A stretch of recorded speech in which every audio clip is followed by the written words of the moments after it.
এদেরকে কি করে সাফ করতে হয়, এই জঙ্গিবাদ মৌলবাদ, বাংলাদেশের রোহিঙ্গা মুসলমান, false Aadhaar card, false EPIC card, false passport, একদম পরিষ্কার করে দেবো আমরা।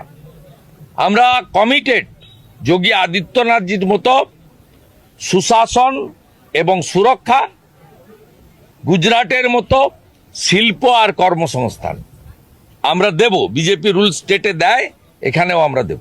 দাদা, বাংলাদেশ থেকেও বাড়ছে মানব পাচার। নদিয়ার সিন্ডিকেট গড়ে জাল নথির সাহায্যে তৈরি হচ্ছে ভারতীয় পরিচয়পত্র, মোটা টাকার বিনিময়ে চলে যাচ্ছে বাংলাদেশিদের।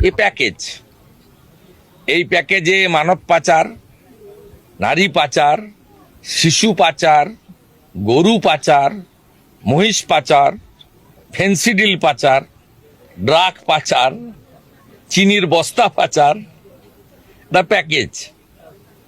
এই প্যাকেজে সব আছে এবং এই প্যাকেজের কারবারটা চালাচ্ছে 9টা বর্ডার ডিস্ট্রিক্টে শাহজাহানের মতো তৃণমূলের নেতারা। জাল পাসপোর্টে পরে সমস্ত বর্ডারগুলো এদের কন্ট্রোলে। বর্ডারে হিন্দুরা নেই। আপনি যদি বসিরহাটের ঘোজাডাঙ্গা থেকে কুচবিহার বর্ডার যান, হিন্দুদের ভাগিয়ে দিয়েছে। এই বাংলায় 8-9 হাজার গ্রাম আছে, শাঁখ বাজে না। মুর্শিদাবাদ মালদাতে, নদিয়ার একটা প্রান্তে, করিমপুর, কালীগঞ্জে হিন্দুদের জমি জলের দামে বেচে পালিয়ে আসতে হচ্ছে কলকাতা বা অন্য জায়গায়, শহরে, কৃষ্ণনগরে, বারাসতে, জলের দামে বেচে। এমন ভাবে তাদের উপর অত্যাচার